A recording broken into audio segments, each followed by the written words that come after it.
नमस्कार दोस्तों। आज मैं आपको सुनाने जा रहा हूँ मनीषा अग्रवाल जी की कहानी अंतर्मन के तारों की झनकार। मनीषा इंदौर मध्य प्रदेश की रहने वाली हैं और रक्स उपनाम से अपनी कहानियाँ लिखती हैं। आइए सुनते हैं। 3 साल का नन्हा मोक्ष रोए ही जा रहा था। राज ने बहुत कोशिश की पर वो चुप नहीं करा पाया। राज ने पहले से ही दूध की बोतल धोकर रखी थी, तो वो जल्द ही बोतल में दूध भरकर लाया और मोक्ष को चुप करवाते हुए बोतल मुंह से लगाई और कुछ गुनगुनाने लगा। सो जा री निंदिया सो जा, मीठे सपनों में खो जा। लकड़ी की काठी काठी पे घोड़ा। नन्हा मोक्ष नींद में था, सो उस वक्त तो सो गया, मगर कुछ ही देर में वह फिर से ठुनकने लगा। राज ने फिर से कोशिश की और उसे अपने पेट पर सुला लिया। मोक्ष पेट की गर्माहट पा सो गया। आखिरकार उसको सुलाकर राज अपने स्टडी रूम में पहुंचा और नीति की बड़ी सी तस्वीर के सामने जाकर खड़ा हुआ। उसकी आंखें नम थी और वो नीति की तस्वीर से बातें करने लगा। आज मोक्ष 3 माह का हो गया है नीति। कहाँ चली गई तुम हमें अकेला छोड़कर।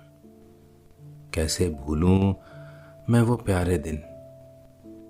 और बस राज यादों के समुद्र में गोते लगाने लगा कि कैसे नीति और राज दोनों लगभग 6 साल से एक दूसरे को जानते थे। एक ही कॉलेज से होटल मैनेजमेंट में पोस्ट ग्रेजुएशन किया था और विवाह से पहले दोनों पार्टनरशिप में एक चेन रेस्टोरेंट चलाते थे। राज अपनी मम्मी पापा के साथ उसी बिल्डिंग में रहता था जहां नीति अपनी फैमिली के साथ रहा करती थी। अलग अलग जाति के होने के बावजूद भी दोनों परिवार खुले विचारों के थे। इसी कारण उन दोनों को विवाह में कोई तकलीफ नहीं हुई। विवाह के 1 साल बाद ही परिवार में खुशियों की आहट हुई तो सभी नीति का विशेष ध्यान रखने लगे।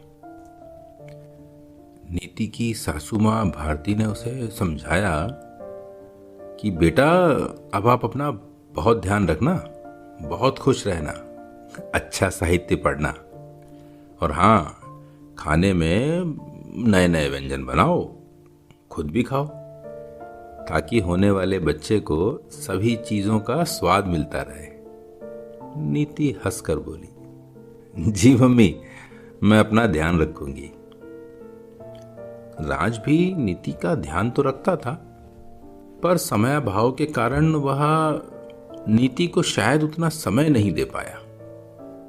परंतु जितना भी समय मिलता वो नीति को खुश रखने की कोशिश करता। जैसे कि एक दिन, अरे नीति जल्दी आओ यार, देखो मैंने क्या बनाया है। और जब नीति रसोई में पहुंची तो बहुत से भारतीय व्यंजन बने हुए थे। नीति को मीठा बहुत पसंद था। नीति खुशी से चहकते हुए बोली, इतनी सारी मिठाई किस खुशी में जनाब? अरे बस मेरा मन किया आज कुछ मिठाइयां बनाने का।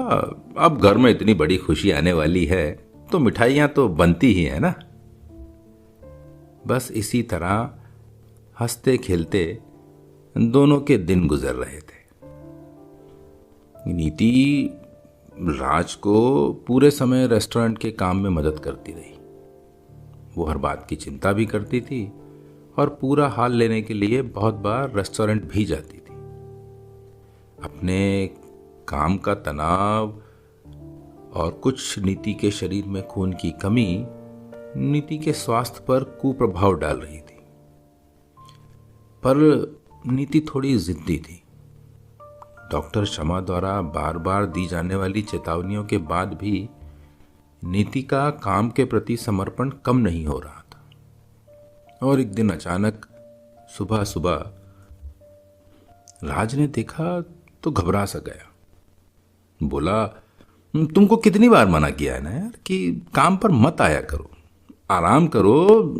डॉक्टर मैम ने भी तो तुमको बोला आराम करने का, तुम सुनती ही नहीं हो। अरे मैं क्या बताऊं। अरे राज समझो, मैं कोई अकेली मां नहीं बन रही हूं। दुनिया में हर स्त्री मां बनती है, समझे। नीति ने पानी पिया। कुछ देर बाद जूस आ गया और जूस पीकर वो थोड़ा आराम करने लगी। राज मन ही मन बोला, अब तुम्हें कैसे समझाऊं, तुम्हारी बात अलग है।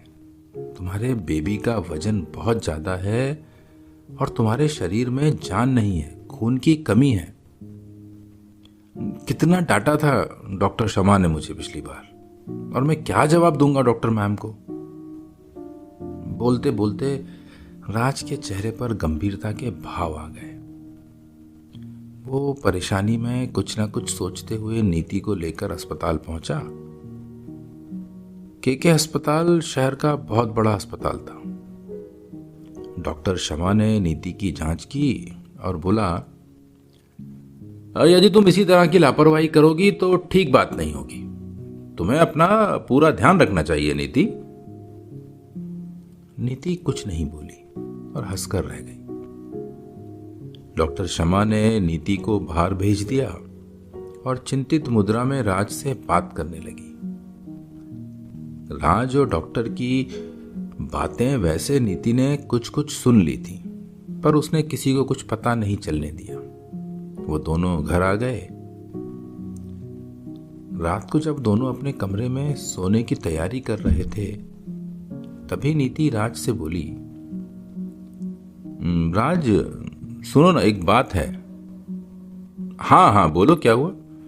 राज, मैं चाहती हूं कि अगर बच्चे को जन्म देते समय मुझे कुछ हो जाए, मतलब कुछ भी हो जाए, तो तुम मेरे सभी अंग दान कर दोगे, ऑर्गन डोनेशन।